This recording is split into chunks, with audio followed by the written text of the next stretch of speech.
Arrogant, throwing fits, ripping shit, tearing it, imperative. Then I'm killing this mic no matter where I live. These derelict rappers acting a fool, this embarrassing is flagrant. That's the nature of this entertainment, and we can't even change it. Guilty before arraignment, now the system tainted. But when we speak, they all laugh at us.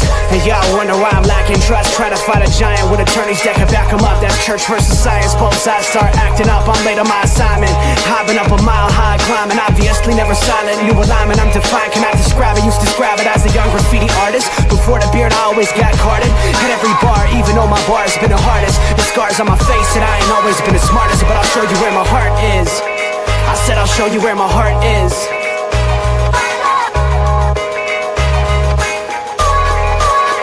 I can show you where my heart's at. See it on my sleeves, even if the beat stops my soul. Ladies and gentlemen, it is Tuesday. Sports Nonsense and Whiskey coming to you live. This should be our new norm. We're hoping. We appreciate you hanging out with us today. Fellas, Pinky, Spicy, Robert, how are we doing this evening, fellas? Oh, it's a great evening. We're finally back together again. We get to talk sports and nerd stuff. I love it. We got a good show. Jam-packed show. A lot of topics to cover tonight. We're going to run down some college football, high-level things to be aware of. Season kicks off Saturday. Cannot wait. We've got some NFL topics to discuss. More broad, less specific to team or division, kind of generalization ideas floating around in the netherworlds of NFL. We have, after that, our nonsense is going to take over.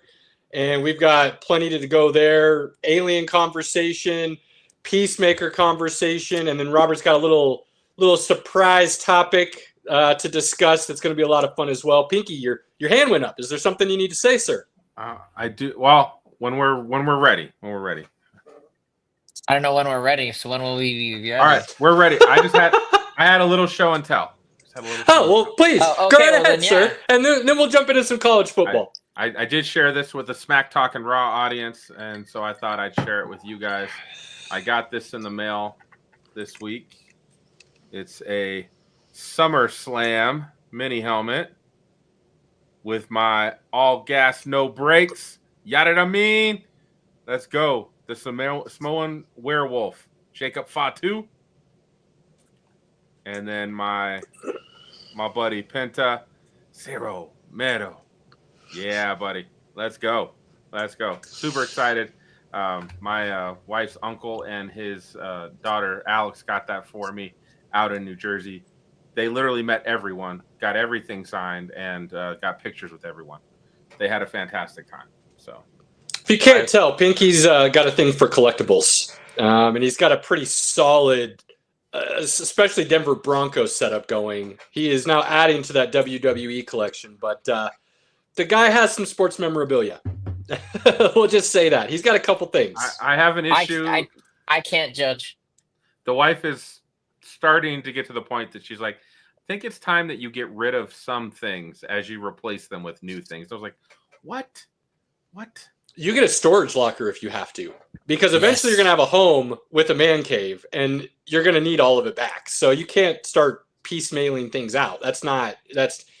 Look, I love Hannah, but I'm going to have a conversation because that's not an option. Okay. I've got 6 tubs of collectibles that currently I just keep moving, and I'm just like, I'm not getting rid of this. I know what's in here. Yeah. No. I can respect that. Look, it's not happening.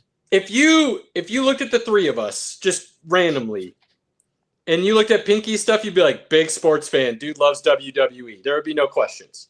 You looked at Robert's stuff, you'd be like, dude is a nerd. He knows what he's doing. He's got all the stuff to go ahead and make sure you recognize the legitness of that nerdness, okay? Like, then you look at me and you're like, does the guy have anything? Does he like anything? Hey, figure it out. I don't know.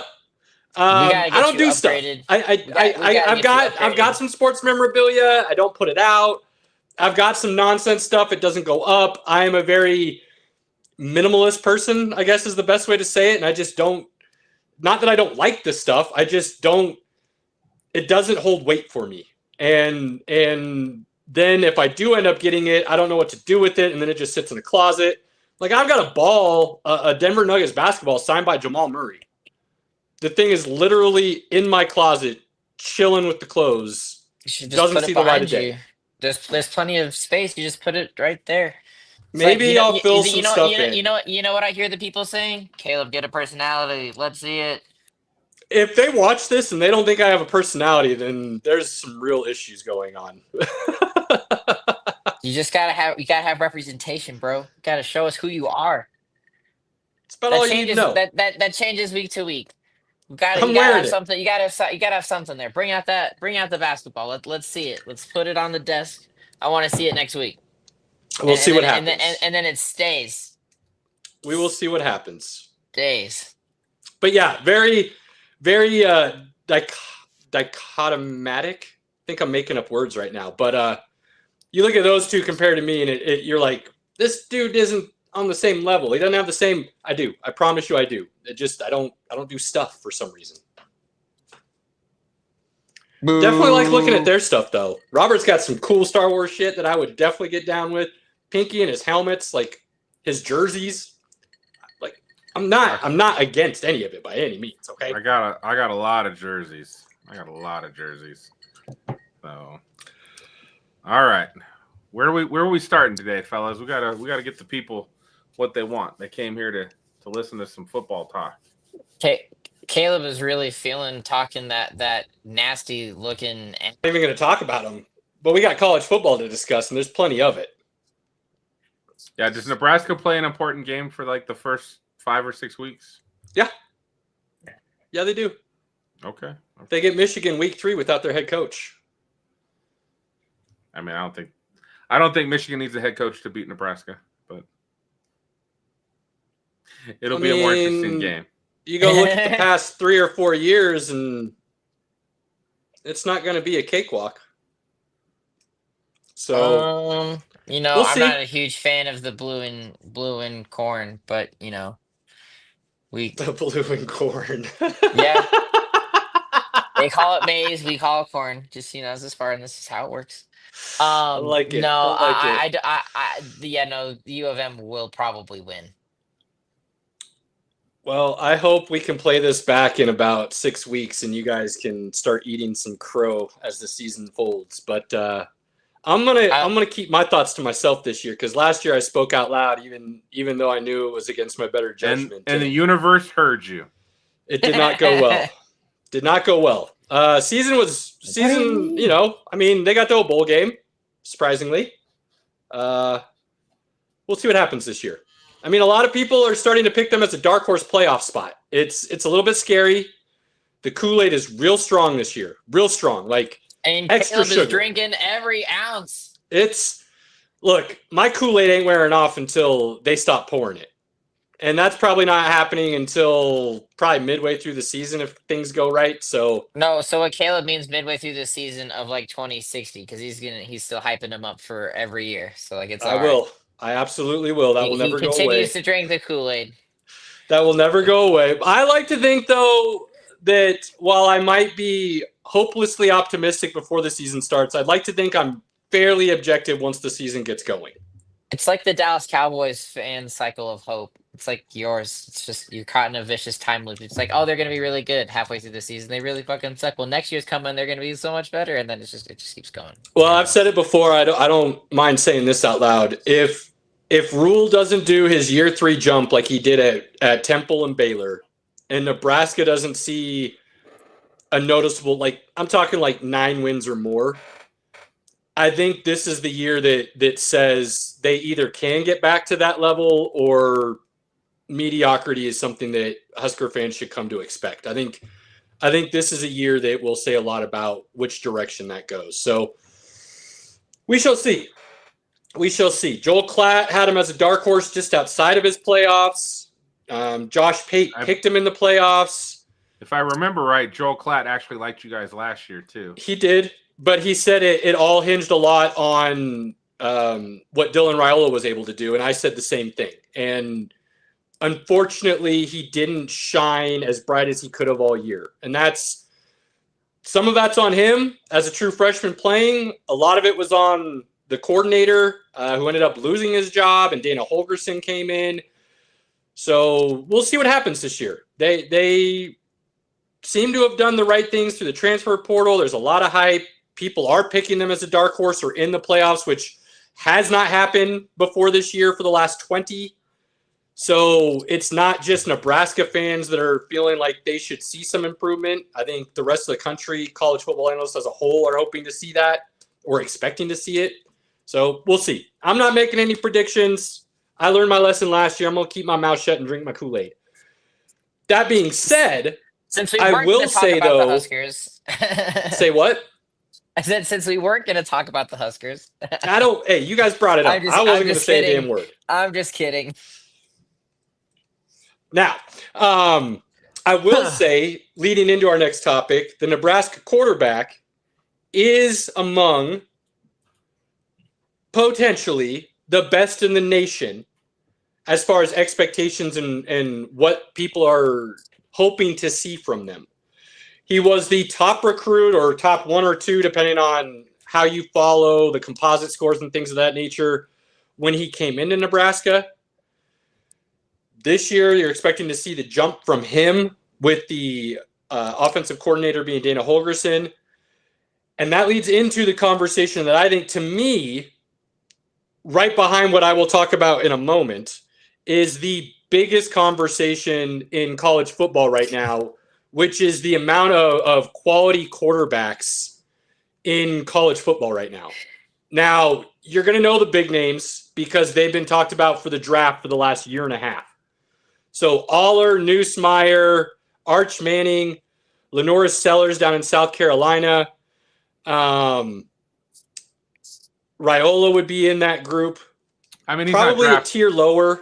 He's not draft eligible, so I don't know. No, not draft eligible. I'm just kind of talking about the higher end quarterbacks in college. Cade Klubnik out of Clemson is another one on the top tier. So I would put Raiola a level below that kind of top tier group. But if Nebraska hopes to be where people think they could go, he needs to enter the conversation in that top tier with Aller, Nussmeier, Klubnik, Sellers, and Arch Manning.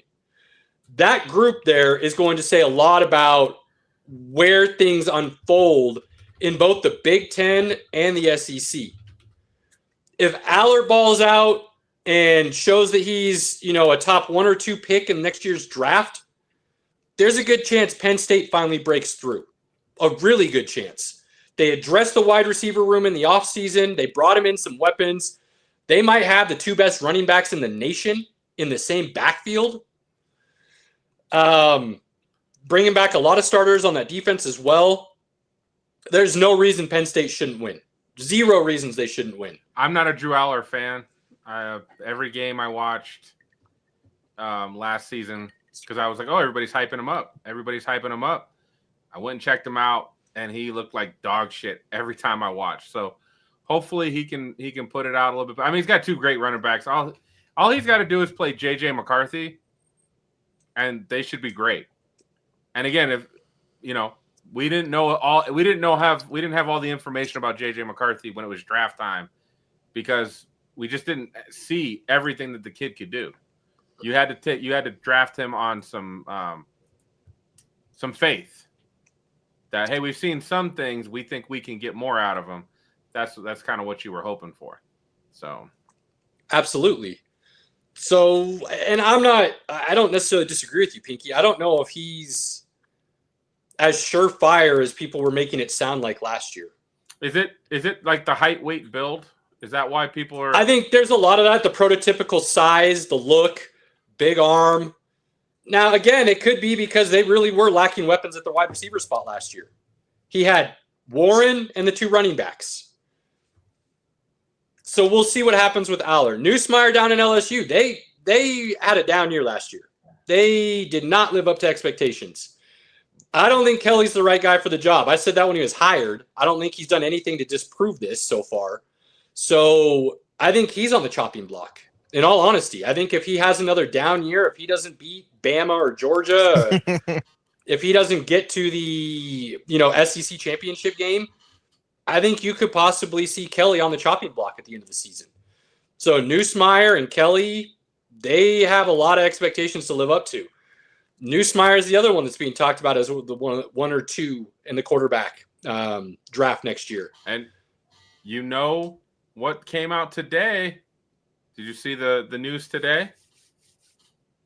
Arch Manning was walking back his grandfather's comments that he I is did not, see that. Basically not said, gonna pump the join brakes. I'm draft. taking it day by day. We'll see what happens. I find it hard to believe he would come out after this year. Find it very hard to believe, to the point where I would bet that he doesn't. I don't bet. I don't gamble. But that's a bet I would feel fairly good about. I don't care how well he plays. I don't care if they win the national championship and he wins the Heisman. I would be surprised if Arch comes out next year. I think you keep your options open. No, for sure. I mean, you definitely do that. And depending on who's at the top of the draft next year, maybe that does change. I don't know. But given his uncle's college careers and staying all 4 years, given his grandpa's comments, and knowing his dad is very much in tune and in line with the way those other three think, it seems odd if he would come out early. Then again, I said he should have been starting all of last year, and Texas might win the national championship because of it if they had not played Ewers. So if that's the case, and that is true, and he's that good, he comes out and hits the ground running this year, you could almost look at it as him thinking, well, I really had 2 years. I should have started last year. I'd have been good. Balled out this year. I can move on. It's possible. So we'll see. Klubnik may be the best quarterback in the country. He might be the one that goes number one next year. They came on stronger at the end of last season and through the playoffs than they had played through the season with Clemson. They're a very interesting team, and I would say the front runner in the ACC. I don't really think anybody else is even close. And Pinky, I'm sorry, and I know you feel the same way as me, so this isn't a knock at you, but you're a Miami fan, so apologies ahead of time. I have no idea how a Miami fan can be excited about the season in Carson Beck. And there are Miami fans out there that think Carson Beck's going to ball out for him, and I don't understand it. I just do not see what anybody who thinks Carson Beck is good is seeing. You bring up Carson Beck, and I got to keep drinking. I'm sorry, man. It's part of the conversation with quarterbacks, okay? And then, to me, the biggest wild card in all of the quarterback conversation is Lenore Sellers down in South Carolina. He gets comps to Cam Newton, but a better thrower of the football. I want to say, Big. that sounds gross. Big, athletic. South Carolina had a pretty good year last year. Fell flat a little bit towards the end because they couldn't overcome some of the bigger SEC opponents, but they're going to be in the mix as well. Now, I said the ACC, it's Clemson and then everybody else. I fully believe that. But what you don't see in the Big Ten, the SEC, and the Big 12 is one true frontrunner. You have an upper tier and then everybody else, but you don't have a straight frontrunner. Penn State, Ohio State, pick one. And then you've got a couple other teams that people are thinking could be dark horse candidates potentially. But it's one of those two teams. The Big 12, 8 teams are possible. Pick your poison. See how things fall out. Roll the dice and pray. Like, the Big 12 is wide open. Wide open. So you could see everybody from Colorado to Arizona State to Kansas State to Iowa State and everybody in between looking to bring that division in. It's going to be really interesting to see how it unfolds. I will say preseason feelings, the playoffs are probably going to be similar to last year. You're probably going to have 4 Big Ten, 4 SEC, maybe 5 SEC. You're probably going to see 1, maybe 2, but probably just 1 Big 12 and ACC team, and then that Power 5 team. So things aren't going to change a whole lot as far as where people are coming from to get to the playoffs, but I think it will change with who gets in. Georgia, Alabama are leading the SEC with Texas. I think Texas is the front runner in that situation. But again, there's not a clear cut them and then everybody else situation. Yeah, I'm high on Texas, and since I am projecting Miami to suck this year, I'm going to root for Arch and the Longhorns. Let's go, baby. Horns up. Let's go. Let's go. You can root with me, Robert, because you know that the Spartans are going to suck too. So let's go. Horns up. Yeah, that's my guy. No, That's my guy. I'm still sticking with the Spartans all the way. They're gonna go to the championship. What can I say? They're gonna just dark horse everybody. Just kidding. That was a joke. Is there a separate playoff championship? Is there a losers bracket that they go play in? What's happening? Yeah, maybe. Who knows? They should make one. Why not? So keep an eye on the quarterback situation. It's going to be very interesting, and see how that plays out. All right. The top tier guys are going to be leading their guys to the playoffs. There's no questions asked. Then you've got some guys like Raiola and a few others that you could potentially see lead their teams into the playoffs if they take that next jump. It's going to have to be a little bit bigger jump than maybe you need them to, but if they can take a jump, you could see that happen. Levette down in Arizona State led the team last year to the playoffs. He's going to be the dude this year now that Scatabo is gone. So there's a lot of interesting storylines running from that perspective alone in college football this year. I mentioned the playoffs is fairly wide open, given the fact that you don't have a clear front runner per se in 3 of the 4 Power 4 conferences, but you've kind of got an idea who the players are going to be. You're really probably looking at 2 open slots for the playoffs for a dark horse potential, and that's about it. So we will see how it unfolds. I am insanely excited. The game this weekend is being dubbed as, I want to make sure I have this right. Bear with me here for 2 seconds because I saved this to pull this up.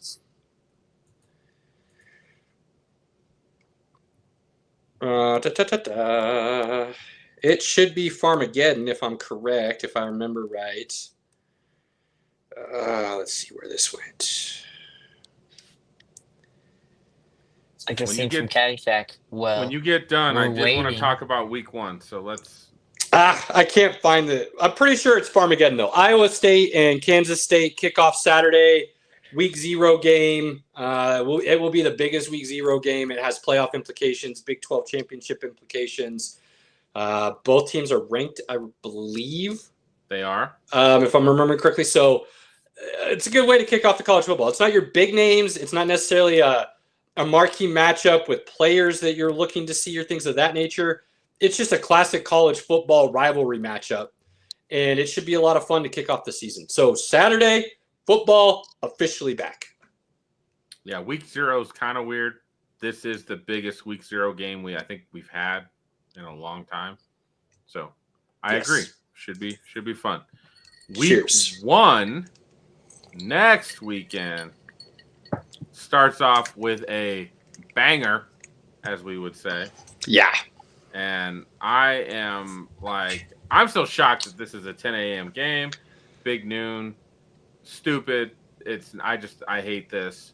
Fox and Big Noon they try to compete with Game Day and it's fallen on its face miserably and they keep pushing it. And they take marquee matchups like this and instead of putting them in prime time, they're forced to put them on Big Noon to make it worth something. Having this game, which is arguably the biggest game, it's one of the biggest games of the entire season, on at 10 a.m. makes no sense. But I'm going to watch it. And one of the things... Who's playing? It's Ohio State and Texas. Mm. And it's in Ohio State. Let's go Buckeyes. So it's a huge game. Let's go Horns, baby. Big Ten. Let's go Horns. Big Ten. I will say one of the things I think has gotten me out of, we talked about why I hadn't watched college football as heavily. I am back in with the playoffs. Having the playoffs, I think, just brings a lot more. It makes things interesting. NIL has kind of moved some of the talent around. You're not having teams like that are completely just stacked with talent. A lot of that talent's moving around to where they can get paid, right? And but I will say, I think just the fact that I don't do anything Sunday, I have to do it all the stuff the wife wants me to do on Saturday. That's what keeps me from watching certain Saturday games. I will be watching this game though. Ohio State, Texas, Arch Manning. You got Jeremiah Smith for the Buckeyes. This is a gigantic game. It's not a killer game. Like in the past, whoever lost this game probably was out of the picture. It doesn't kill you now. You can still lose 2 to 3 games and make the playoffs. So, just a huge game for both sides. Huge. Huge. Did I do that right, Caleb? Did I do it right? It's pretty close. That's pretty close. Okay. That was for you. That was for you. Oh yeah. I was going a little too much. I had to get back into home base. Yeah, it's a little T-Rex arms. You got a little T-Rex and a wiggle. Got a big head and little arms. So yeah, week 1's going to kick off with a bang. It's going to be fabulous. It's going to hit the ground running. We'll be talking college football all season. It's something I've always loved. Pinky's getting back into it. Robert's going to have to start paying attention a little bit more, and he does not mind, so we're good. Let's go Spartans. Final topic I want to bring out for college football. And, I mean, this kind of stuff, you can't write this. It has to create itself.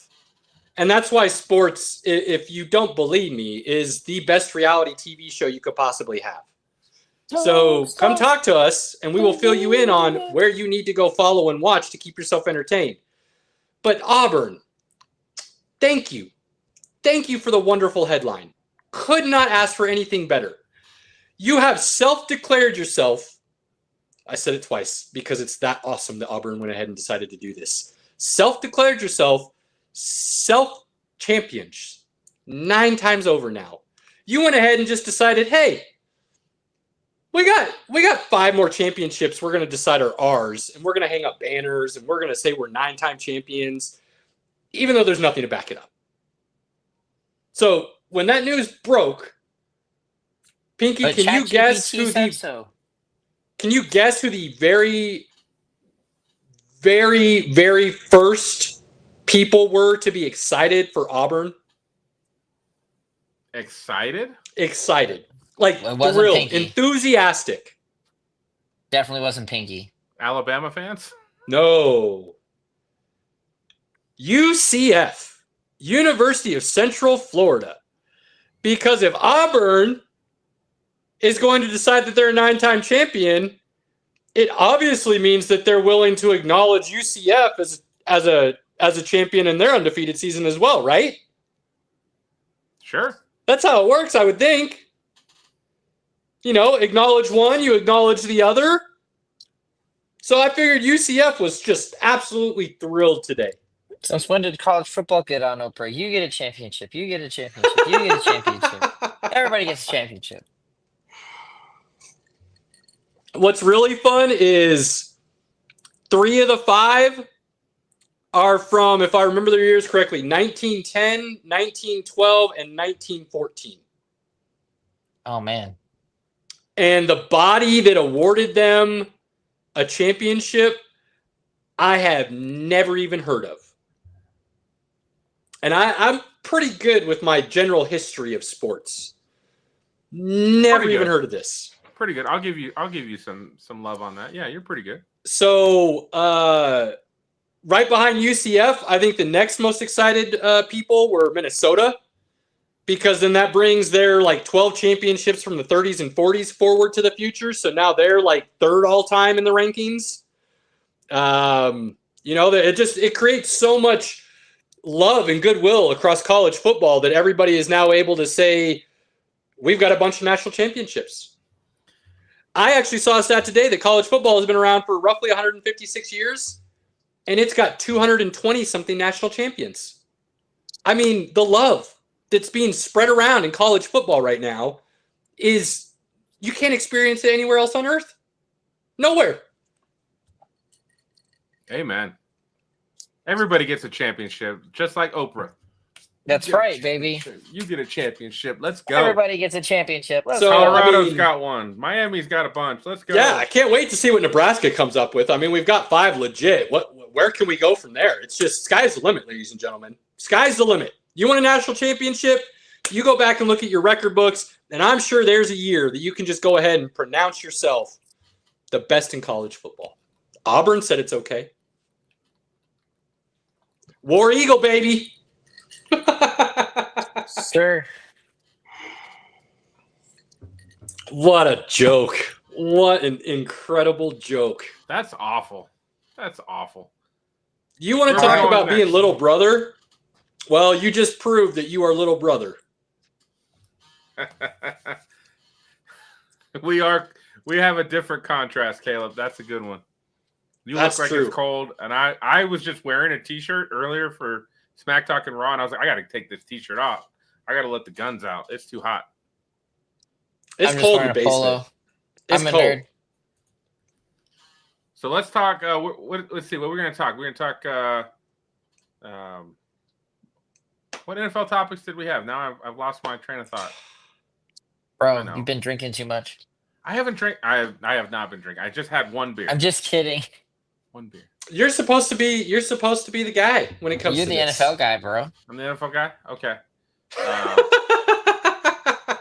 I believe we were talking impact rookies. Yep. I've got one. I've got Yep. one. That's one. You guys ready? Bring Ready? it. I think with the news from today that Jalen McMillan will be out for the season, and Chris Godwin not quite announced yet, but might likely start on the PUP list. Emeka Egbuka from Ohio State is set to start the season on a roll, and I think he'll just continue it throughout the year. Egbuka, lock it in. Yeah, I mean that's a solid. If you're a football fan, if you're a fantasy football fan, and you're not already on top of that, you are going to have a rough year. He's going to slot in as the number 2 receiver week 1 with Mike Evans. I'm going to be interested to see what happens behind them because that went from a really deep wide receiver room to really thin really quickly.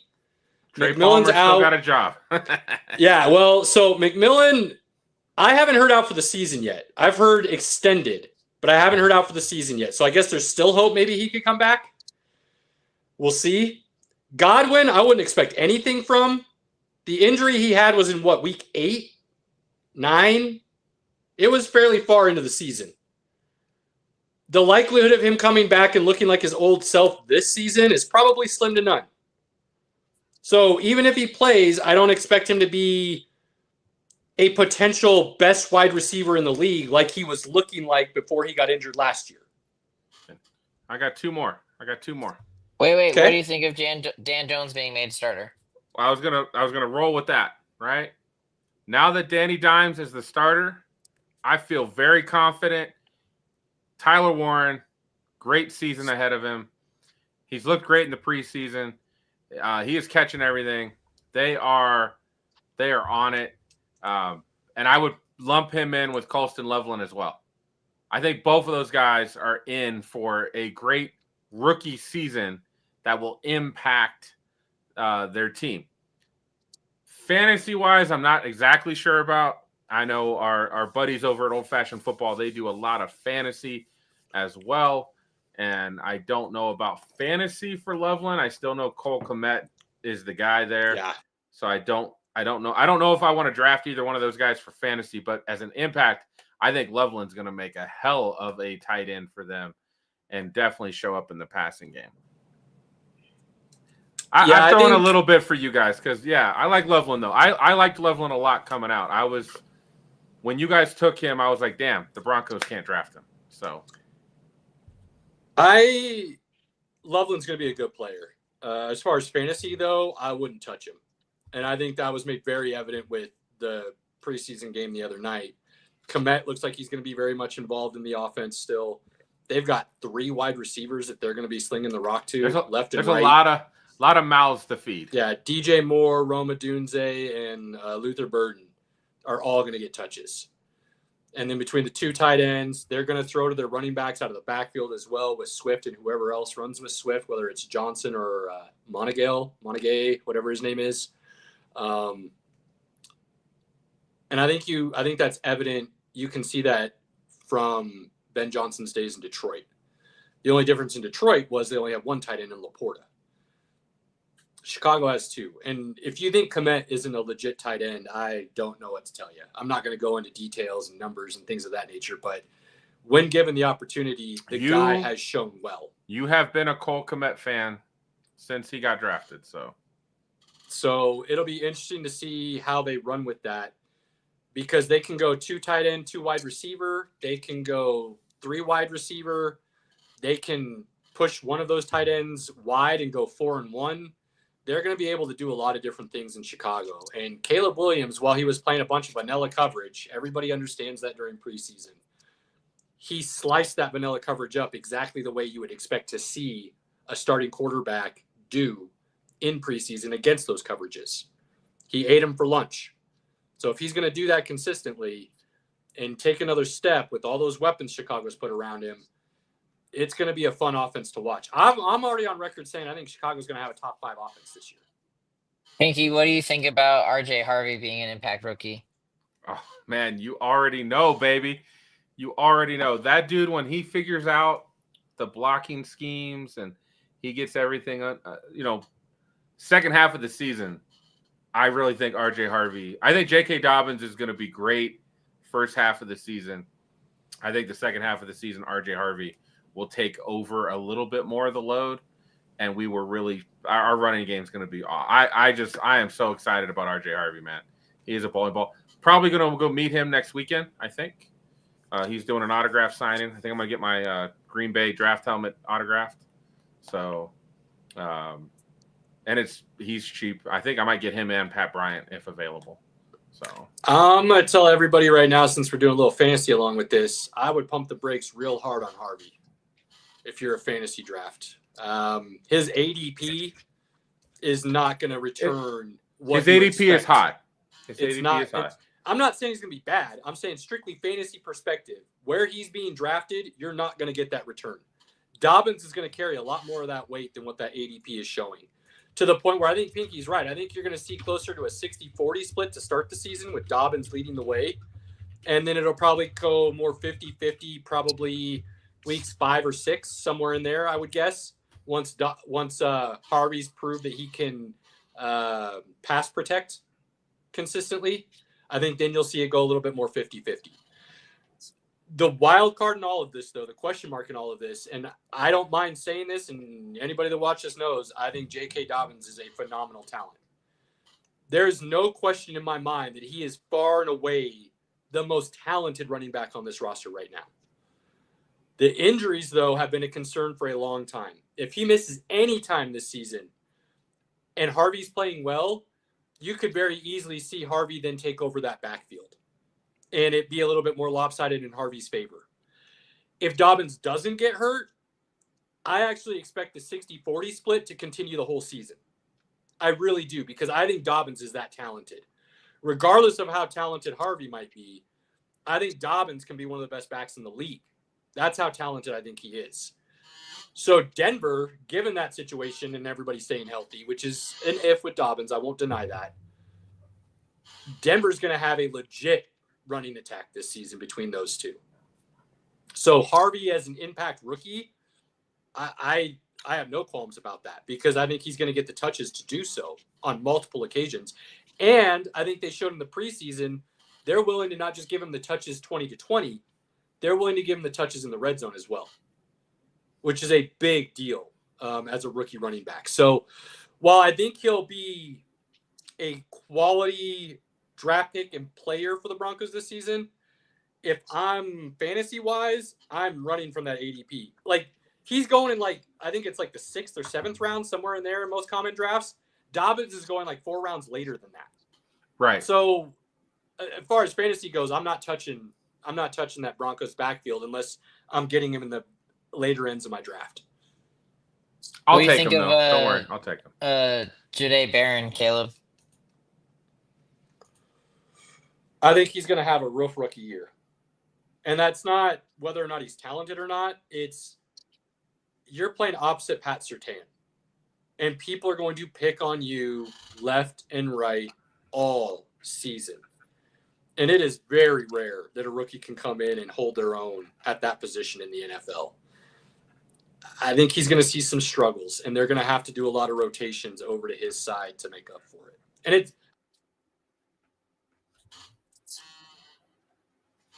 I disagree with Caleb because I don't think he's the number 2 corner this year.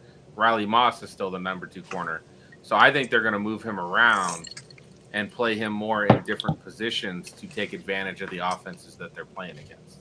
Is what I think they're going to do. That's possible. I still think that doesn't play well for him, though. He's used to playing on the outside. You move him into the nickel and the slot. He played all over that Longhorns defense. I know, but he's semantics. Yes, he played all over. That's not – he is a true lockdown 1 corner that follows – like he would follow your number 1 dude around kind of thing. Like that's how I see him talent-wise. But you get into the slot in the NFL, I don't care where you played in college. The slot is a different animal in the NFL. Yeah, I don't know if they play him in the slot because they might keep playing McMillan in the slot. We'll see. They haven't really kind of determined where that like honestly, off the top of my head, I can only think of one true legit outside corner that could also play slot like it was his job, and that's Chris Harris. Outside of Chris Harris, I cannot think of another corner that truly did that on a regular basis and held their own at either position. Now, I'm not saying guys like a Dion, a Darrelle Revis, so on and so forth couldn't have done it. They just didn't. Right. So, example-wise, I'm having a hard time coming up with anybody else, but it's not a common thing done. So it will be interesting to see where they move him around and how they use him. For sure. Justin, my man, Riley Moss is still technically the second corner right now. And he's the awesome White Hope from Iowa. Let's go. I was actually surprised that they drafted Barron because of Moss. I thought it was a redundant pick. I think that had more to do with after Moss got hurt, they just didn't have anything available. And that's what, and again, they had him rated as a top 10 draft player and they got him at 20. I think that had a lot to do with it. And maybe they would have taken Loveland if he was there. He wasn't there. So Cooper Jean is awesome. He is awesome. And Justin is an Iowa Hawkeye fan, so that's why he's got a little bit of connection to these guys. So one of the coolest traditions in college football is Iowa. And before the start of the fourth quarter, they do the wave to the Children's Hospital. The whole stadium. Yeah, one of the coolest traditions in college football. 100%. That'll be the only nice thing I say about Iowa all year. I could see that. Let's see. What other? I got some. Pinky, right. You slow down a little bit. I got a couple here. You want a true impact rookie running back? Go look at TreVeyon Henderson with the Patriots. That dude's going to eat this year, and he's going to be impactful in real life and in fantasy.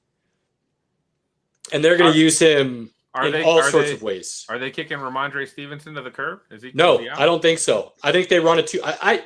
Ramondre had a rough year last year. Some fumbles, didn't necessarily go his way. I think he's a crazy talented back too, though. So they've got 2 studs in that backfield, I believe, behind Drake May. I think that's a really good backfield. But they were spelling Ramondre already with a bunch of Jags, basically. And now they're bringing in a true stud to run with him who is probably better.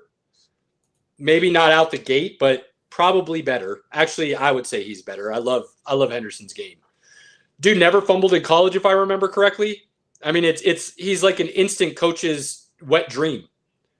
Super talented, doesn't turn the ball over, is willing to play multiple positions. He ran back a kick, his very first touch in the NFL preseason game.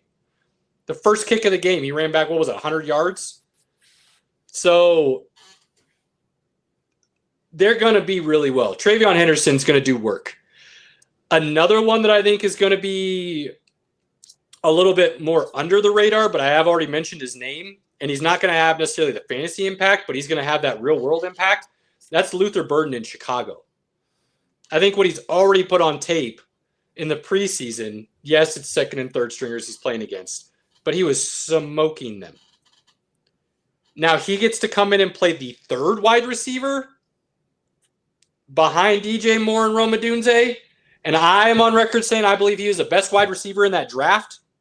And he's going to come out and play the third wide receiver option in that offense. That's going to be a rough coverage situation for a lot of defenses this year. So I think Luther Burden balls out in Chicago. And then the other one, I'm really interested to see what happens. And it's not so much I think they're going to do well or do poorly, but I am fascinated by what Cleveland is doing. Absolutely fascinated. Because they've got the two rookie quarterbacks, okay? They've got Judkins, who they haven't even signed to a contract yet because of his legal issues. And then he was cleared of all charges. Well, I don't know if cleared's the right word, but they weren't going to press the charges. But now we're waiting on the NFL to finish their investigation to see what they're going to decide on and what kind of suspension he might see. Then they bring in Isaiah Bond, who had his own issues legally. And that was all basically just dismissed. So they signed him as an undrafted free agent to basically a high third round, low second round contract. $3 million contract, $3 million guaranteed. They're expecting a lot from him. So it's not so much that I see impacts per se from these rookies, because I don't know if any of them are going to play for Cleveland. I would start Shedeur. I'm on record with that. Pinky and I are both there. Judkins is probably the best running back on the team, but he may not even be on the roster signed yet by week 1. We don't know what's going on there. Isaiah Bond is reporting, but is he going to be ready for week 1? I don't know. And then you've got their number 1 draft pick from the first round, second overall, third over, fourth, fifth. I can't remember. Fifth. They traded down. Fifth for Mason Graham, who is an absolute. We spend way too much on Cleveland, but when it comes to Cleveland, I think I am fascinated by the quarterback room and the decision they got to make, because you can't hold 4 quarterbacks, and there's rumblings that Deshaun Watson may be ready to come back during the season. And what does that do, right? So, like this whole thing is a mess. Just a giant mess. A mess. But where I was going with that is Mason Graham, who I think is a stud, and you got to put him on the line with Myles Garrett and give Myles Garrett a legit inside presence that he can work with. I think he has an impact right away. But the rest of them, who knows? Who knows what they're going to do? Responding to our guy Justin, he asked what whiskey we're sipping on. And Robert has Yellowstone, which is a fine whiskey. It's very delicious. I'm loving every sip. Caleb, what old Maker's Mark? Is that what you're? No, I got a 12-year cask from Costco. Okay. I finished the bottle of 1792, and I got blackberries that were frozen as my ice cubes. So.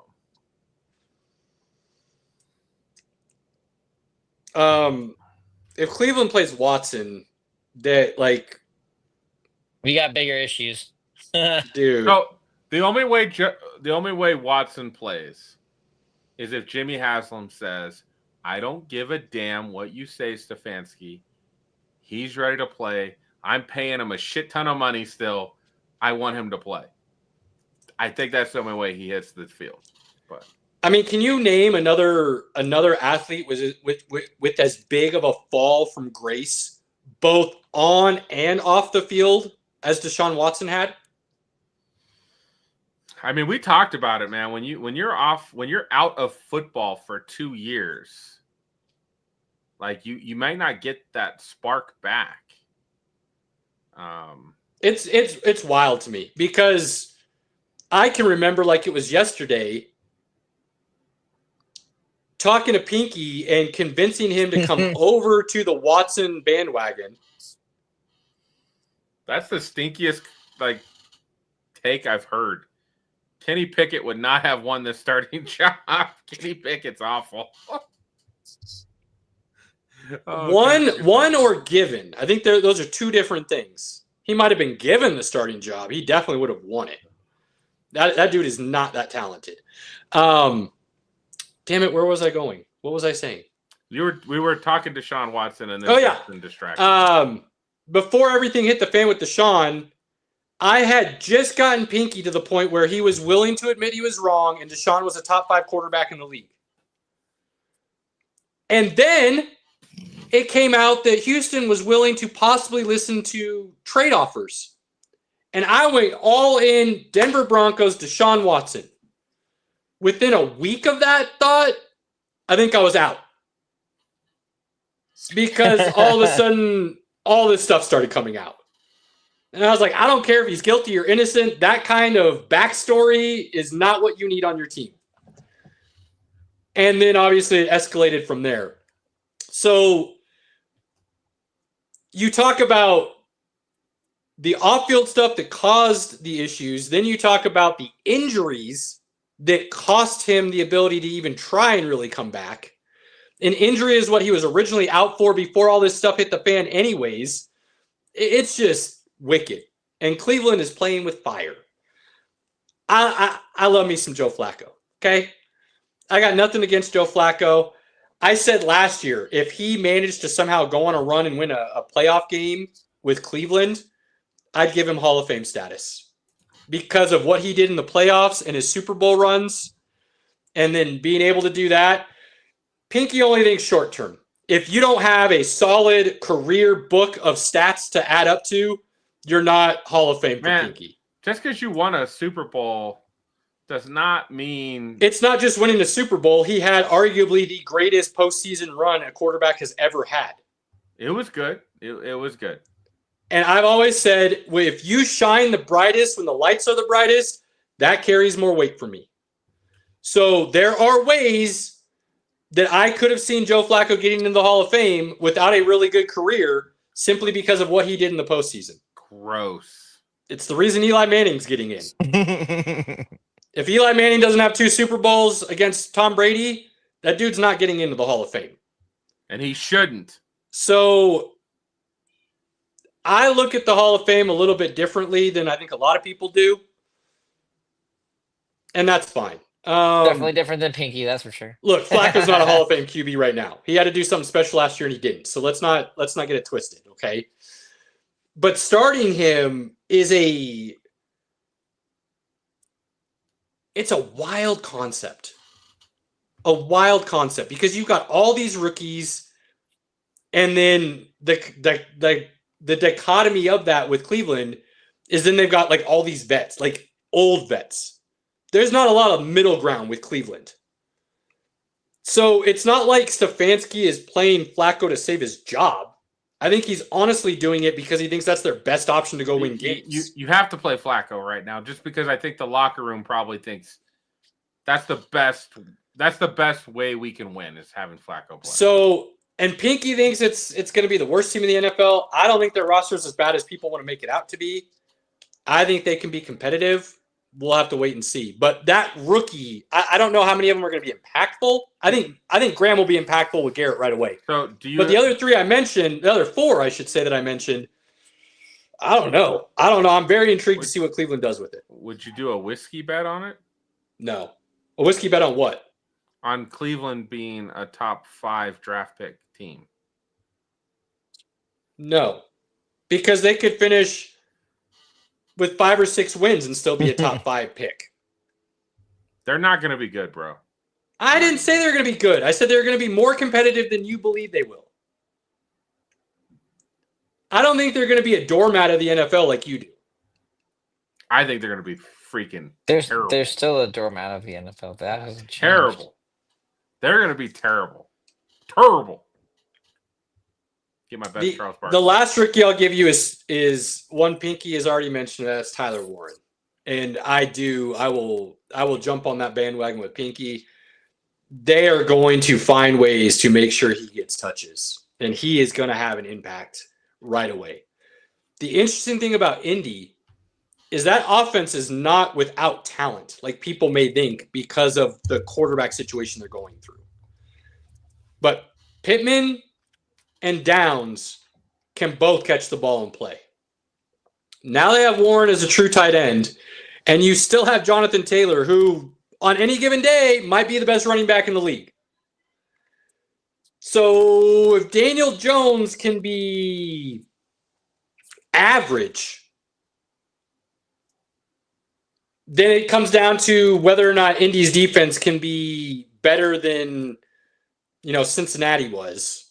And then they might be somewhat competitive this year. That's what the crazy thing about Indy for me is they seemingly have talent everywhere but that quarterback position. And now they're trying to figure out how to fill the quarterback position to be able to use all that talent. And they don't have an answer. I'm still out on Indy because I know one thing about Daniel Jones. Indy will not be able to protect him well enough for him to be very successful. I think you do need to. That offensive line is not bad. It's not awful, but I don't think it's at the point it needs to be to be a team that you're like, wow, I didn't see that coming. Because no, they're not going to be very good. Okay. The benefit they have is they play in the South. I do think they could be competitive against the Jags and the Titans. And I think they could steal a game from the Texans. I wouldn't be shocked by that. But outside of their division, I don't think they're going to be very good. There's one more rookie that we need to discuss. I was thinking you were going to say him right away, and you didn't. So I figured I'd wait and save him for the end. Mr. Travis Hunter is going to be an impact player from day one. And he's going to play both sides of the ball from day one. I don't think there's any question about that right now. I think the question is, can he have a Rookie of the Year impact on both sides of the ball? Or at some point, does he have to basically choose a side and then basically daylight as an actor on the other side of the ball? I don't think that'll happen. I think he's very much going to be so good that he's going to be in Rookie of the Year conversation on offense and defense. But I know there's a lot of people still doubting, and they're going to doubt until he does it. And everybody always says something's impossible. You must choose. Everybody says something's impossible until somebody does it, right? Well, Travis Hunter, I believe, is the guy that's going to be able to do it. Now, that doesn't mean anybody after him is going to be able to do it. He's calling himself the unicorn for a reason, and I think it's a good reason. But I do believe he's playing both sides of the ball, and I think I'm willing to say he's going to be the most impactful rookie this year. Ooh, I mean, if he plays both sides, I don't think that's a bold statement. But I think the boldness, though, is in saying he will be playing both sides. He's playing both sides. How much he plays both sides, debatable. He's playing both sides. He's made that comment. And you don't go up to draft Travis Hunter number 2 if you're not going to have him play both sides. Like, Agreed. That doesn't make any sense. Because I still think you could have sat at 5 and still got him. Obviously, Cleveland didn't want him at 2 if they were willing to trade back and take someone else, right? Yeah, well, what's really wild about that, think about this. Cleveland could have had Travis Hunter and Shedeur. Right. Right. So, yeah, that's I think Travis Hunter is going to be the most impactful, and I think he will very much be in the conversation for both offensive and defensive Rookie of the Year. Solid. All right. I think it is time to bring Robert back into the conversation. Let's talk some nonsense, boys. Dude. All right. First off, Pinky, you asked for Carnage from Alien. Alien Earth is providing Carnage. Okay. It is intense. It is, and the 3rd episode just came out. I'm going to be watching it after we get off the live show tonight. But holy crap. And to take it further, Disney's animated Peter Pan and Ice Age are canon in the Alien verse. It's pretty wild. Okay. Okay. Yeah, very interesting. Totally a different spin than I ever expected it to take, but it happened. I'm there for it. I'm enjoying the hell out of it. So I'm excited to see where the rest of the series goes so far, but I'm a big fan. So All right. spicy What? approved. Are Spicy you? approved. I thought you were going for a whole feel right there with the black screen and aliens and space, and I thought you were just going to do the whole segment dark. No. I mean, that'd be cool, but no. No, but yeah, totally get on Alien Earth Pinky. It's great. It's still releasing weekly, so I know you'll wait, 6 years, but it'll be fine. I will wait till it's done, till I can consume it all. But that's because you're going to make me watch Peacemaker Damn every week. straight. So if I'm going to go against my moral code and watch Peacemaker every week as it releases, I'm not going to do it for another show. F those guys. For John That's right, Cena, Pinky. We just I'm gotta in. take baby steps. For John Cena, I'm in. I will watch it weekly for you. And then when All it's right. done, I'll watch it all. I'll consume it all. And Caleb's joining us, so we're actually all going to be able to debate on this weekly. So I'm actually really looking forward to this. You're going to watch too, Caleb? Oh yeah, dude. Okay. Wife right. doesn't care about this one, so I'm on. Woo! I'm- About damn time the stars align. She doesn't like This is gonna be Peacemaker? great.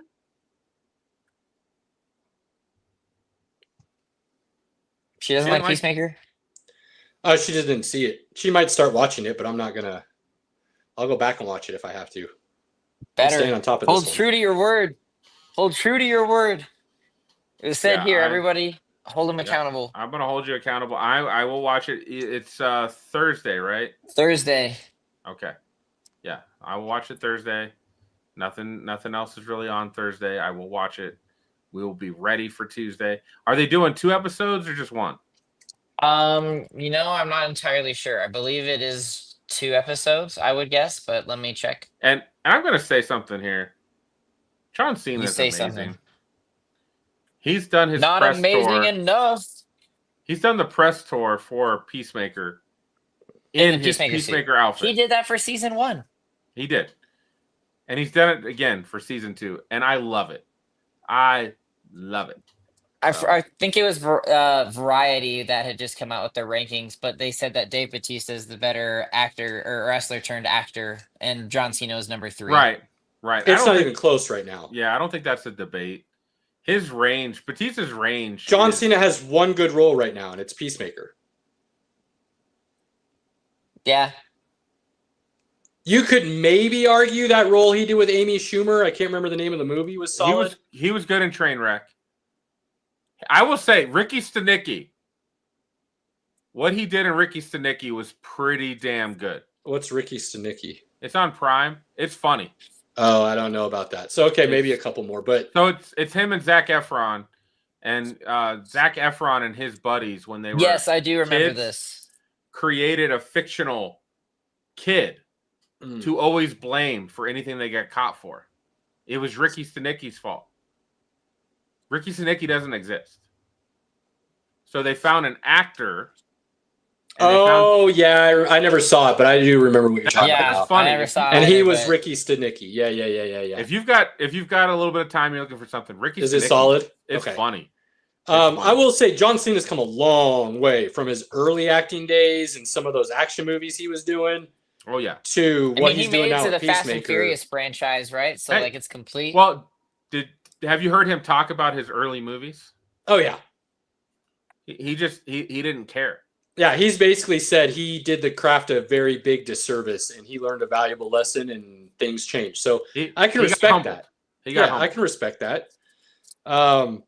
But yeah, he's come a long way. But Dave Bautista hit the ground running, man, and he's just put out bangers since he decided to make the jump. So I don't think there's really an argument there. No, and I love that Batista even lost weight to now not be completely typecast. I think Right. losing weight is an understatement. The dude lost half of him. Right. yeah, no, he looks like me now. Like, I get he's still a big dude, But compared to what he looked like when he was wrestling, it looks like half of a person. Straight Complete up. transformation. But he's definitely an actor now in that sense because he's willing to change his body for the role. Right. So he's very much into Now, that scenario now. And you look I- at the range that he's done so far from Drax to Knives Out. Blade Runner. I mean, I wasn't even going to name a bunch more, but yes, there's a ton more within that. But I was just trying to give those two as a very like over here and over here on the spectrum, and he killed both roles. While so we're talking Dune- on that, Dune is another one. I mean, he's really good. I'm really excited for The Rock in The Killing Machine. Yes. I think he might. I think he might get nominated for an Oscar. The Rock? No, that dude's never had one good acting role. This is He is This'll The be Rock it. in every This is- single movie. No, this this will is be it. A24. This is A24, and this is a biography. Like he is actually. Yeah, I know the playing the role of movie. somebody. I'm aware of it. I'm not excited about it at all. I see The Rock, and I'm going to have a very hard time believing he can act anything other than The Rock. I think you're going to be surprised. We'll see. A24 puts out really Good good movies. stuff.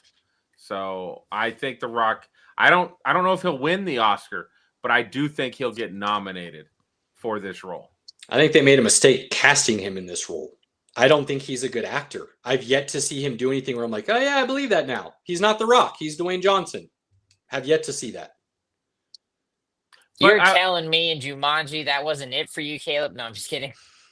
I actually did have a lot of respect for him in the second Jumanji because he was playing like he had to play like an older character. I do think The Rock has been typecast himself as they have him play The Rock in every movie. Dude, he wears the same outfit in every movie. Right. I mean, that's his fault. but again, when you're doing this, Yeah, you don't care. Absolutely. I'm not knocking Sure. him for going that's and getting why his money. I think The Killing Machine is going to make you look at him differently as an actor. I hope you're right. I'm not We going will to expect it see. We will see. But What else you got, Robert? Well, to go back to your original question, it is one episode, so we'll get one episode on Thursday. Gross. Grow up, Pinky. Have a sense of patience. though. It shouldn't even be an issue, Robert. He grew up before DVR. This should not be a problem for He him. grew up, but it was weekly. Like, bro, go back, like, regress. This Holy should crap. not be an issue, and yet somehow For it real. is. Pinky, Pinky's just grown to like his Net- conveniences. Netflix changed the game. Okay. Whatever, I enjoy a lot more TV shows when I can just consume them You know, because I can focus in on that one show, knock it out, and go to the next one. This whole weekly thing just pisses me off. back when like seasons used to come out back to back, so like by the time you'd be finishing the first season, the second season would be releasing 6 months later. The good old days. The good old days. That's right. But not that Pinky would really, enjoy that anyway, because it's not all at once in your face. I like It's to terrible. consume my content the way I Terrible. like to consume it. Bro, Robert. you gotta keep it drawn out, man. We already have to wait long enough for stuff. Like, Dude, fans I will miss enjoy that it. feeling of like anticipating the next Yes. week's episode. Robert, Thank you. I'm so old. I got TV shows through Netflix in the mail. Hey, so did I. I'm not that like I'm not totally lost. I love how you make it seem like that's old. Like you could have used a Blockbuster reference. That would have been better. I remember going to Blockbuster too. Blockbuster was great. It was better than Hollywood Video. I'm so old, Pinky, that my family had 2 VCRs so that we could record the shows that we couldn't see when we were not home. There's that. There's that. I didn't realize this became a I'm so old competition, but I'm enjoying it. Let's keep going. What else you got, Robert? What else you want to talk about? Oh man. All right. So Wait. Before we move on from Peacemaker, I saw something today that just baffled me. And just the lack of common sense and the acceptance of stupidity as commonplace in today's world blows my mind. James Gunn and DC and Warner Brothers had to come out and give a statement to parents to make sure they knew just because your kid likes Spider-Man, just because your kid likes Superman, they should not then turn around and watch Peacemaker. Like, we It's really had to not say that out child loud? Like, that's a approved. thing? It's not child approved. So stupid. The fact that that has to be mentioned so that they can see YA is ridiculous. Yeah. The internet is a lawless place, Caleb. Goodness gracious. Yep. But yeah, so anyway, Peacemaker, be looking out, everybody, as we will be reviewing each episode weekly and giving our thoughts and expectations. So looking forward to Cannot finally wait. getting that with Season you 1 was guys. so Finally, good. I've only been begging since I've been on the show for that to happen for something, so I'm glad it's finally working out. Yeah, you have been. You have been. So it's good to finally get So something. it's fine that we're all on the same page for once. Now, so sequels, reboots, and things that we just really think deserve a second chance. One, I still think we need the sequel to Guy Ritchie's Sherlock Holmes. Like, we need to get the threequel, and that needs to just be done already. Are we ever going to get that? I have no idea. I don't know. I remember But a few it just years needs ago to happen. there was rumored to be that Robert Downey Jr. was shooting in between the Marvels, and then nothing. Yeah, no. It's all just been empty hopes and promises and dreams. It's been so depressing. This is going to sound awful, but I do kind of believe this.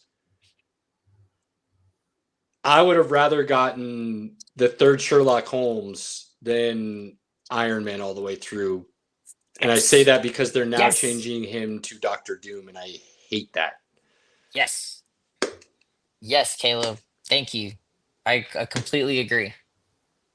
I'm also not thrilled with the way Phase 1 ended, and there's some other things in there. But yeah, those Sherlock Holmes movies are fire. Those are great. Definitely worthy of the threequel. So that was one of the big ones that has been on my mind lately. I also think that for a good reboot and if it's done well would be to do the Galaxy Quest and do like different episodes for each character. Dude. And continue that, because that was such a great concept, to just have a bunch of like comic book geeks get spoofed into a total nightmarish space fight was awesome. And I definitely think that the world could use a refresh of that in some capacity. Maybe not necessarily an entire remake, but something to the same universe or some effect like that. That is definitely worth something there. Dude, It's good untapped. call. I love that movie. Anytime that comes on, I will sit down and watch it. It's hilarious, man. I think it's Alan Rickman yeah. by Graftar's hammer. It's an underrated movie. It is a cult classic these days. And you're talking about expanding a universe. Like, you're talking about doing a show where each episode could follow the characters a little more things. Dude, you could go Star Wars on that thing and create an entire full-fleshed out universe with Earth, and then I'm drawing a blank on the species that looked at them as thank you. The squids and whatever. Yeah. No, I remember. I can't remember the name. Where of them did they either, go but after they dropped him back off at Earth? Caleb, I got a evil question guy, for like- you. What? I got a question for you. Okay. Was Robert's face just frozen for like Yeah, a a minute? little bit. Yeah, Oh. okay. It's hilarious. Yeah, Great. the O That's face. awesome. Yeah, it was there. Love it. So yeah, That's great. Robert, I think that could be a really cool, and you wouldn't even have to remake. No, let you can just the do your original own stand little as it thing. is, and then you could go from comedy to you could turn that straight up into Star Wars, Star Trek. Yep. Or you could kind of split the difference and make it more of a oh my god, my head just went blank. Pinky, Seth MacFarlane's sci-fi. Oh, that's Orville. Orville, thank you. I wanted to So say good. Orion. So Orville. good. I love Orville. Absolutely love it. Yes, Orville. So good. You could do Galaxy Quest and put it in more of an Orville setting, and I think it would do phenomenal. That would be amazing. So no, that definitely is worthy of something, whether it's a reboot, sequel, spinoff, Great whatever. call. It oh god. And then I've also been really thinking about a good old Disney one. I don't know if you guys would have seen this, but Sky High with Kurt Russell. Yeah. that Good was great. call. That definitely that needs a My- sequel, not a my reboot or kids- anything. That needs a sequel. My kids love that movie. I still love that movie. I think it's great. I think Sky High was solid. it I gave grew up a whole, Disney like, kid. good I'm a Disney concept, guy like- still. I will watch some of those still to this day just because it's Disney. Like, I don't know what else to say. I don't care Right. that I'm an old man adult. Like, some of that stuff just, it makes It's me hits. it just it does. It just hits. So yeah, Sky High is a classic. What would you flesh out? You just turn it into like a Marvel or a DC where you start looking at all those different characters and superheroes and their stories? Or you just keep like the same core group and you still tell like their story in some capacity of like a flashback and it brings them all back together in some way or somehow, just as like adults or whatever. Not necessarily with them sending their kids to Sky High, but maybe something of them like actually doing some hero work and whatnot and having their sidekick and everything. So I don't know. I just really think that one deserves I like that. so much more respect than it really does get, because that was a phenomenal movie. And honestly, it's one of my favorite Kurt Russell roles, because I just think he played that to a T of just being the He did play the overhyped- dad really well. like, Yeah. it was great. I've got two, What you got, Pinky? Bring it. and these are newer movies. But I really like after the first movie, I want to see where the universe goes. I really want to know where the character's at. The Gentleman, which is another Guy Ritchie film. I didn't see that one. Yeah. yet. I love that movie. This TV show's great. They are doing a season 2 of the TV show. Was that the one with Matthew McConaughey. yeah, it doesn't help. What? God dang it, I'm drawing a blank on his name. I'm having issues tonight. Sorry guys. Sons of Anarchy, main character. Yes. Oh, yes. Charlie Dunham. Charlie Hunnam. Thank you. I love Charlie Hunnam. That's the one he's in. He's Yeah. really good in it too. Okay. Like Mhm. and Hugh Grant steals the movie though. Oh, Hugh Okay. Grant is awesome. Hugh Grant is amazing in that. That's movie. one on my list that I keep it, but it's a longer movie. So every time I go to sit down, I'm like, I think it's 2.5. yeah. It's really good. It's a The movie, but it's and the worth TV it. show is really good too. Okay. Even Hannah watched that TV show. She enjoyed it. And then the second one is Bullet Train. Yeah, No, that dude. doesn't like we can Great expand call, the Pinky. story. Great Yeah. call. That Dude, Oh. I hadn't even thought about that as a universe, but great call. I need to know where there's Brad so Pitt much. is. I need to know what his relationship with Sandra Bullock is right now. Yes. I need to know. Like these are questions I have.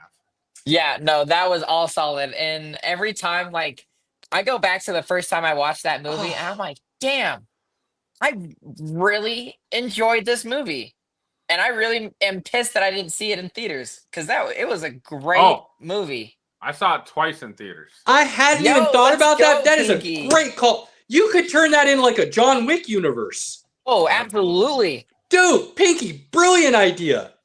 Oh, Yeah. cheers, good sir. I love that. Yep. No, that solid.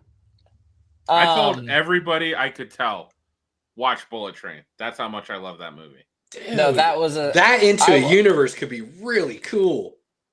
the whole concept was amazing. And you could do shows. You could do an episodic yeah, series to tell that universe, and it would be phenomenal. completely. Ah, dude, I love that idea. Bullet Train was so good. So good. So good. Supposedly it's in development. Supposedly. A sequel? A sequel is in development but not confirmed yet. All right, we'll see. That's awesome. See, I always go back to, and Robert, you and I have talked about this before and briefly mentioned on the podcast, but I always go back to Treasure Island, the Disney animated. Treasure Planet. Treasure Planet, sorry. Treasure Planet, the Disney animated. And So much. I would love to see that turned into live action and then a universe built off of it. I would love that. Or So good. keep it animated and go get everybody from Star Wars The Clone Wars to then do the universe for it. That would be awesome. That's the one I always go back to. I wish Treasure Planet did so much And- better because that movie is top to and bottom amazing. You guys know what one of my favorite type of movies are. I love treasure hunting movies. Love Oh, it. Yeah. See, I thought you were going somewhere else with that. And I didn't think we could talk about it on. Which did you watch The Fountain of Youth, Pinky, with John Krasinski and I Natalie did. Portman? I did. That was. I thought It's that solid. was great. Yeah, it's solid. Which this would be my one of my final ones is that we do need National Treasure 3. That's what I was waiting. I was holding that. That was the one I was going to give you. Yes.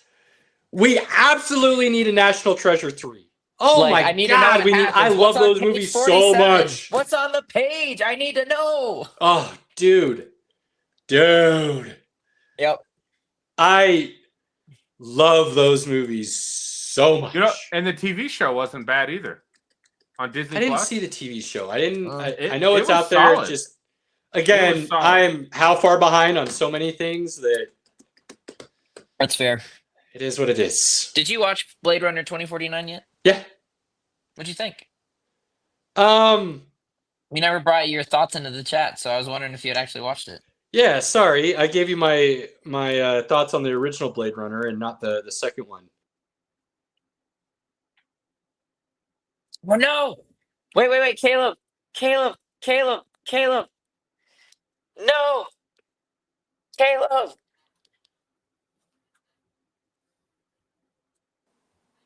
Good. Yes, you need to repeat everything. I liked it. I liked the movie, but it left me feeling like there was stuff missing. Like I was wanting. Like the story wasn't quite fleshed out as good as it could have been.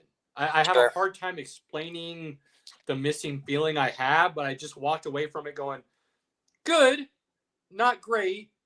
Something wasn't there, and I don't quite know what it was. That's fair. Concept really cool. Ana de Armas was awesome. Yeah, absolutely. I think I felt the same way about Blade Runner 2. The pacing was too quick. Like there were too many things that I was sitting there going, Just I kept want going. to know more about that. I want a little bit of a backstory or a flashback on that. I think that's what it was. I caught myself constantly going, yeah, but wait, what? I want more here. I want more here. I want more. I think that's what it was for me. Fair. No, I get that. I that's also one of the big things that I always like wish out of Blade Runners. I'm like, oh, I wish it was longer. I wish there was more. Like, there's just not enough. Yeah, I mean, like the but very first one. I still love it. Give me some scenes of that planet being wiped out Right. and how they got back to Earth undetected. Guys, Like that would be awesome. The Pingy. second one, give me more of the story with flashbacks of how the baby went from being given up to adoption to through the foster system to in a holding cell that was self-isolation, that was self-inflicted. Like I think Right. there were opportunities to fill in some blanks more to really make it a fabulous story instead of just a good story.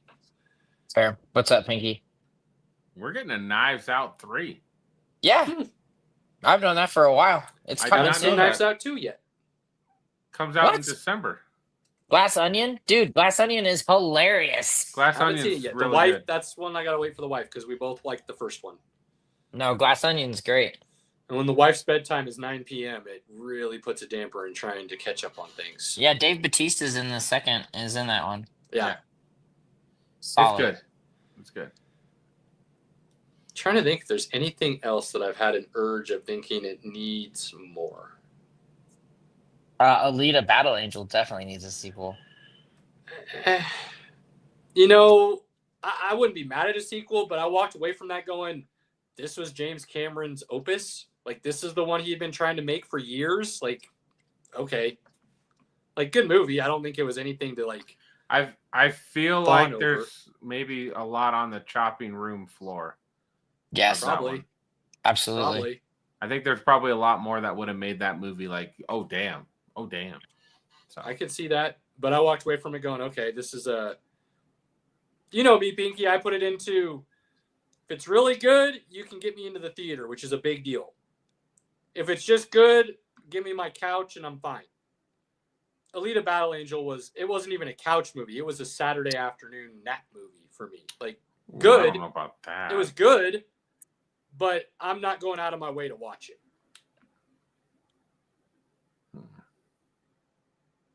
There's so many Fair movies enough. that need us. You know what? I got one more that I need a sequel to. What's that? And I love comedies. There's not enough comedies out there. No, because the box office got ruined. Central Intelligence 2. Central I need Intelligence too. I need it. I love that All movie. right. I laughed my ass off at that movie. Tropic Thunder too. I mean, I could go with that, but that one's tough because it was so perfect that I don't know what the next story is. I'll tell you what it is. It's nothing but Tom Cruise. Well, I think they're talking about that And in you just development. follow what Les Grossman. Grossman. Tropic Thunder 2 is Lex Grossman. That's it. Now, you can tie back in the other actors because he may still represent him or something, and they could have a cameo. But Tropic Thunder 2 should be that and that alone. And I don't even need to see previews. I will literally go with Pinky to the theater right now. Just give me, here's my money. Take it. I will see that one in theaters with you right now. That's the movie. I got one. What's that? Shaun of the Dead. Doesn't it already Is have that a really? sequel? It does No. not. I could use a sequel that I love Shaun of the Dead. Wasn't It's one of bad. my top Wasn't 10 bad. movies. I have a tough time with it because it deals with zombies and I could give a shit less about it, but the movie itself was good, funny, different take, so I didn't hate it. One of the few zombie movies I will sit through and watch. So that's not bad. I'll give you that. Nice. So many good things. I mean, Yeah, that's just a service. Like, there's more. Like, this will be a continuing segment, but like, Now let's I just get a couple out there. next time we do this segment, I need like a week advance. Yeah. Okay. So I can go All right. through, I can comb through some of my favorite movies. I don't know if you can get much better than Bullet Train, though, Pinky. That was maybe it just caught me so off guard because I'd never even thought about it for some reason, but damn, that would be sweet. I just, like, when they ended the movie and he was connecting with Sandra Bullock, Oh, yeah. I was like, I need to know what happens next. Not just that, I mean, like, the train completely derailed in Right. in the countryside of Japan in some small city. Like, there's a big deal there. So how do they walk away from that? Like, yes, I love But that. Give me the story. His character just, like, I was an assassin, and now I'm, like, I don't want to kill anybody. Like, I loved that. I loved that, and he kept killing people, but he wasn't trying to. No, he self-defense and unfortunate luck for the others. Straight up. That is a good one. That is a good one. I don't know if you can top that, guy. Bring it next time we do it, but damn, that one's gonna stick with me. Oh, don't give us thi- some time.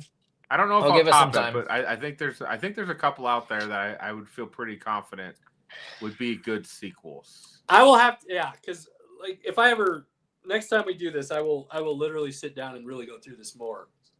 Not that I didn't think about it this time, but I always go back to Treasure Planet. Like, I cannot help myself. The idea of that going live action and being a universe to me is just epic.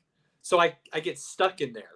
But I feel like you got some creative juices flowing for me, Pinky, with this Bullet Train, because that is just And just for the record, I did give a week's notice because I did say we were going to do this last week. So You did. I don't mean to like say I didn't think about it. I keep going didn't back think to about the it. same ones, and I have trouble like writer's block, whatever you want to call it. I couldn't really think of new. but things. it's okay. But Yeah, no, we'll when Pinky we going, revisit like, this, to I'll make me- sure that I bring it up.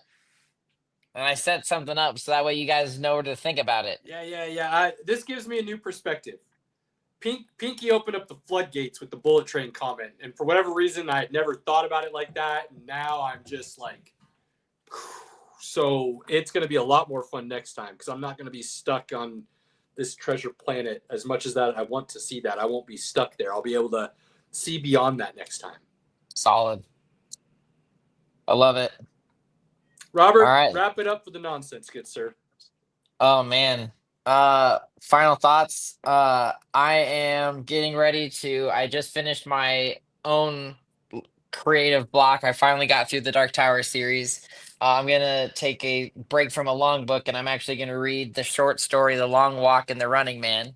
So that way, I'm ready for when the movies drop here in the next couple weeks and months. So I'm really looking forward to that. Um, and had a great time with Pinky at the concert, sharing another great memory. So Pinky, again, I thank you for the invitation because that was an awesome concert. Always appreciate you.